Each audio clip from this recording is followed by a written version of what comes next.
بسم اللہ الرحمن الرحیم۔ دوستو، آج کی یہ ویڈیو حجاز مقدس کی سرزمین پر شیطان پرستوں کو ویلکم کہتے ہوئے شیطانی رسوم کو انٹرٹینمنٹ کے نام پر 31 اکتوبر کو ہالون ڈے کے طور پر منایا گیا۔ ہالون مغربی ممالک میں منایا جاتا ہے۔ یہ شیطانی جشن ہے جو 31 اکتوبر کی رات ہر سال منایا جاتا ہے۔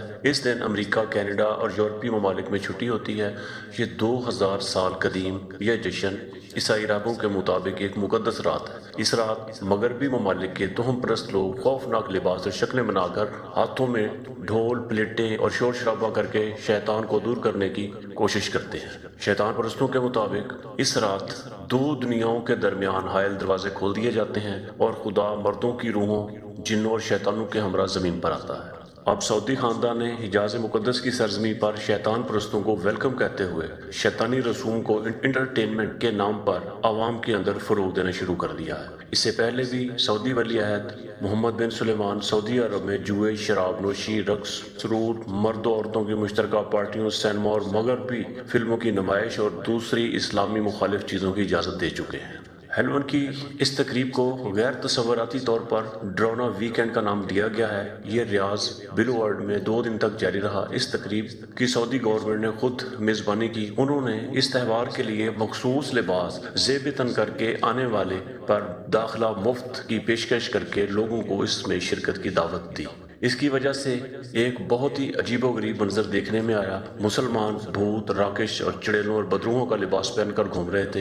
حرام چیزیں جیسے کہ مرد و زن کا اختلاط، عمومی طور پر اس طرح کی تقریبات ہوتی رہتی ہیں جو کہ پہلے ہی وہاں موجود تھیں۔ البتہ جو چیزیں سب سے زیادہ متنازع بنی وہ پوری دنیا کے مسلمانوں کو بجا طور پر اس نے غصہ دلوایا کہ ہالوین ایک ایسا تہوار ہے جو خاص طور پر عیسائی مناتے ہیں۔ اس تہوار کو عیسائی لوگ تمام بزرگوں کے دن سے منسلک کرتے ہیں جو تاریخی طور پر عیسائیوں کے لیے ان کے مقدس بزرگوں کی تعظیم کا دن ہے۔ اس کی تاریخ افسانوی داستانوں میں اور بت پرستوں سے جڑی ہوتی ہے۔ اس تہوار کی سب سے قدیم محفوظ شدہ دستاویز 9ویں صدی عیسوی میں ملتی ہیں اور اس وقت اسے سامہین تہوار کے نام سے جانا جاتا تھا جو آئرش قوم کے مشرکین مناتے تھے۔ یہ تہوار ان 4 بڑے موسمی تہواروں میں سے ایک تھا، خصوصاً کہ جو موسم گرما کے اختتام اور سال کی تاریک تر حصے کی آغاز کی علامت تھا۔ ان کا ماننا تھا کہ زندوں اور مردوں کے درمیان ایک پردہ موجود ہے اور اس کی عارضی نوعیت کی وجہ سے وہ اس بات پر یقین رکھتے تھے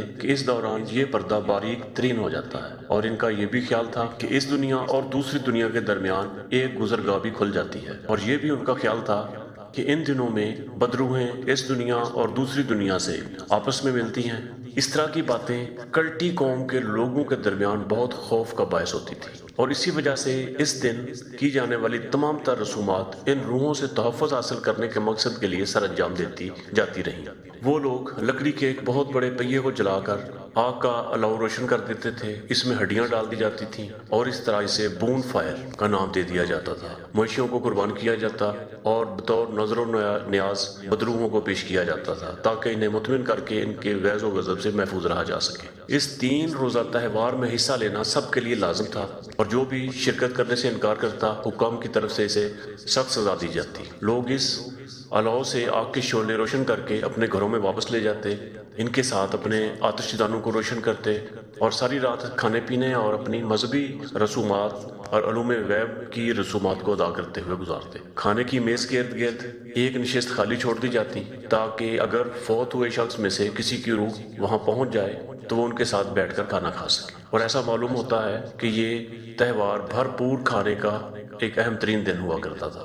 آج کل کے دور میں کچھ مسلمان اور دینی پیشوا ان عیسائیوں کے نقش قدم پر چلتے ہوئے اسلام کو ایک لبرل یعنی آزاد خیال مذہب بنا کے پیش کرتے ہیں اور لبرل لوگوں کو اور ملتوں کو راضی کرنے کی کوششیں کرتے نظر آتے ہیں۔ ان کا کہنا ہے کہ اگر ہم اس مشرکانہ تہوار میں شامل نہ ہوئے تو کفار بھی کبھی توحید کے راستے پر نہیں آ سکیں گے۔ پھر یہی لوگ اس بات پر بھی حیران اور پریشان ہوتے ہیں کہ لبرل اور آزاد خیال مسلمان دین اسلام کیوں چھوڑ رہے ہیں۔ کیا وہ نہیں دیکھتے کہ عیسائیوں نے یہ حربہ کس طرح آزمایا ہے اور بری طرح ناکام ہوئے ہیں؟ کیا وہ یہ نہیں دیکھتے کہ وہ کیسے کامیاب ہونے کی بجائے انہوں نے اپنے مذہب کو اس حد تک گرا دیا کہ آج کوئی بھی عیسائی ہونے کا دعویٰ کر سکتا ہے۔ اب یہاں سوال یہ پیدا ہوتا ہے کہ کیا کسی مسلمان حکمران اور حکومت کو ایک اسلامی ملک میں اس تہوار کی، جو کہ واضح شرک اور کفر پر مبنی ہے، سہولت فراہم کرنی چاہیے؟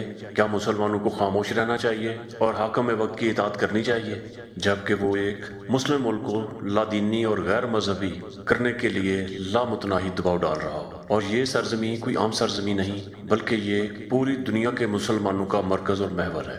یہاں مزید کتنی ناچ اور گانے کی تقریبات کروائی جائیں گی، مزید کتنی قرآنی آیات اور احادیث کو کتابوں سے نکالنا پڑے گا، دینی اور دنیاوی تعلیم کو کس قدر تیزی سے جدید رنگ میں رنگنا ہوگا، اسرائیل کے ساتھ بڑھتے ہوئے دوستانہ اور محبت بھرے رویے کو کس قدر برداشت کرنا ہوگا، مزید کتنے کفریہ تہوار بنانے پڑیں گے، آخر یہ سب کچھ کس حد تک برداشت کرنا پڑے گا؟ اس سے پہلے کہ مسلمان سعودی عرب، قطر، متحدہ عرب امارات یا ترکی جیسے مسلم ممالک کو جدید بنانے پر ان حکمرانوں کی شدید مخالفت کریں، یا کیا ہم محض بھول پن میں یہ فرض کر لیں ان کے ارادے اچھے ہیں اور ہم مسلمانوں کی نوجوان نسل کو آہستہ آہستہ لبرل اور مرد بنتے ہوئے بے بسی سے دیکھ رہے ہیں؟